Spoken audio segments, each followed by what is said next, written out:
is Valley News Live at 4. As to the charge of murder, extreme indifference to the value of human life, as charged in count 1 of the information, Officer Cody Holte, we, the jury, duly impaneled and sworn in the above entitled action, do find the defendant, Salama Corey Pendleton, guilty. Breaking news this afternoon, Salama Pendleton found guilty on both murder charges in the deaths of his mother and Grand Forks police officer Cody Holte. Valley News Team's JC Dodd joins us live from our newsroom to break down the verdict. JC. Stacey, today the Grand Forks jury found Salama Pendleton guilty on 7 of the 9 charges against him after close to 9 hours of deliberation. He's found guilty in the murder of Grand Forks police officer Cody Holte and Pendleton's 61-year-old mother Lola Moore. Pendleton was also found guilty of the 2 attempted murder charges against the sheriff's deputies who were serving Pendleton an eviction notice, Corporal Ron Nord and Sergeant Kelly McLean. However, the jury found Pendleton not guilty of attempted murder against Grand Forks police officer Pat Torok, who responded as backup with Holte. As for the lesser charges, he was found guilty of terrorizing, reckless endangerment, and possession with intent to deliver marijuana, but not guilty of criminal mischief. We will bring you the community reactions throughout the evening. Live in the newsroom, JC Dodd, Valley News Live. Thanks, JC. Pendleton will be sentenced in October. Dangerous air quality and high temperatures in our...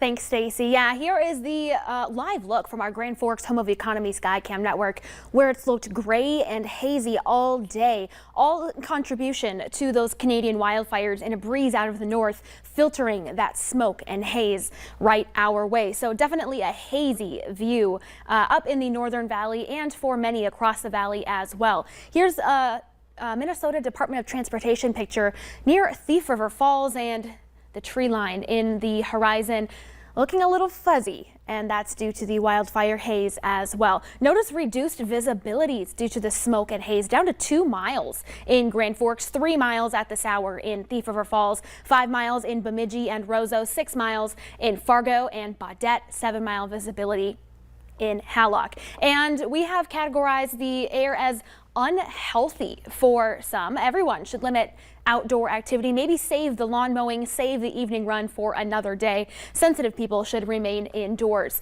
Stacey, coming up, we'll be talking about a heat wave that's in the forecast. All right, thanks so much, Summer.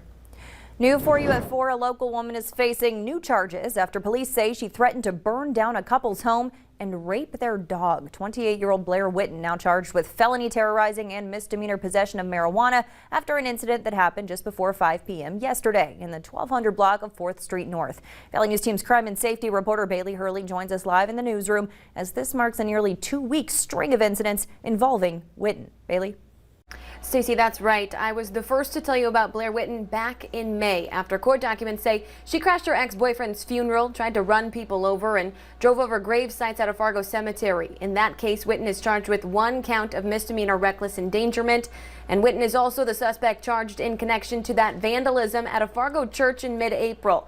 After documents say surveillance video shows her walking up to the Jesus statue at St. Mary's Cathedral in downtown Fargo and spray painting the statue's face black. Witten is charged with misdemeanor criminal mischief in that case. Now, Witten has been picked up several times since then, with court documents showing 7 different arrests just within the last 2 weeks, resulting in 12 different criminal charges. She's expected to be seen in front of a judge tomorrow morning, with the state expecting to ask for a $20,000 cash-only bail, something the victims in yesterday's case tell me they hope will keep her behind bars and the streets safe for a while. Stacey. Thanks so much, Bailey. Coming up tonight on Valley News Live at 5, we'll show you some of that explosive video from yesterday's incident. A woman has filed a lawsuit against a Moorhead police officer accusing him of using excessive force during an arrest back in 2018. Jennifer Thomas filed the suit against Officer Matthew Lambert, saying he injured her and violated her civil rights. Here's the surveillance video from inside Sanford Hospital on September 9th, nearly 3 years ago. Thomas was arrested after causing a disturbance that evacuated the Moorhead Buffalo Wild Wings, where officers found a BB gun on her. You can see Thomas swearing at officers. At one point, she gets up from that hospital bed. Lambert forces her back into the bed. Thomas suffered a broken nose and a contusion to her right eye. Prosecutors previously dismissed charges against Officer Lambert. Charges were also dismissed against Thomas for the initial disturbance. Dalton, Minnesota has lost its assistant fire chief over the weekend to an ATV crash. 41-year-old Jason Kirshner was driving his ATV in a rural part of the city when it hit a deer and rolled. The Otter Tail County Sheriff's Office says alcohol was likely a factor. In a Facebook post that's gone viral, the Dalton fire chief is asking for people from all over the state to line the streets to show Kirshner's family their support before his funeral. We'll have that story for you on Friday.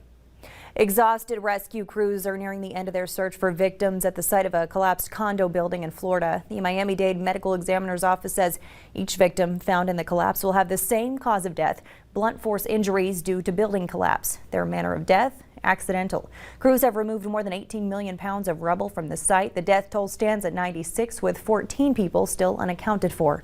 Building inspectors in Minnesota are fielding questions from residents worried about the safety of their buildings. State officials say Minnesota doesn't face the same risks as Florida and has tough building codes that govern construction. However, Minnesota has its own unique challenges in the winter with extreme temperatures and heavy snowfall. The state says the responsibility of maintaining and regularly checking for structural issues falls on property owners, not state building inspectors. President Biden is meeting with Senate Democrats today as he pushes for support for his legislative priorities. A group of those senators reached a deal last night on a massive spending package that they'll work to pass without any Republican votes. Natalie Brand has details from Capitol Hill.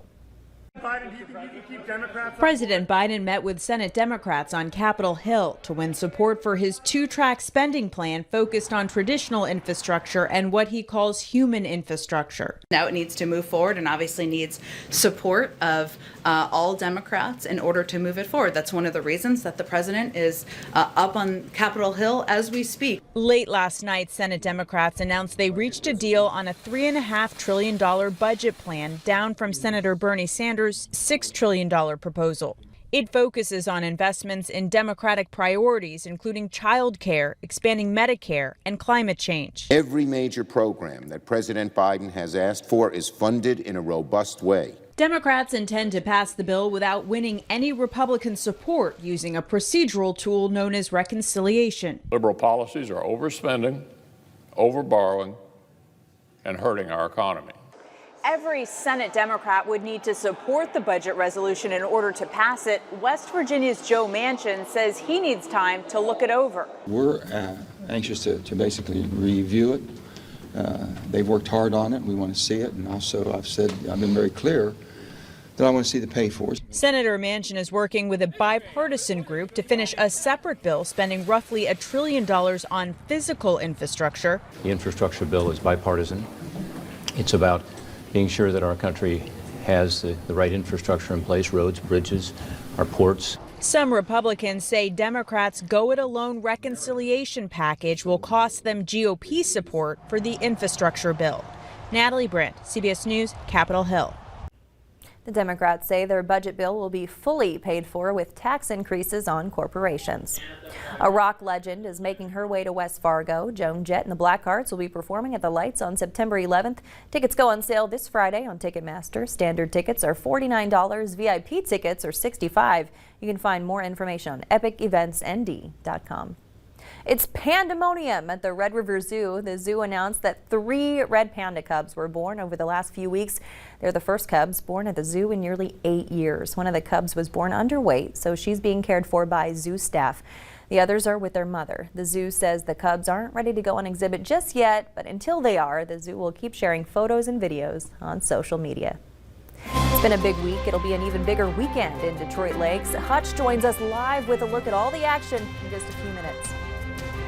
A first alert weather day has been raised for tomorrow, Thursday, due to poor air quality continuing to impact the valley. I'll have your wildfire smoke outlook along with a heat wave in the forecast. Stick with us. Details are next.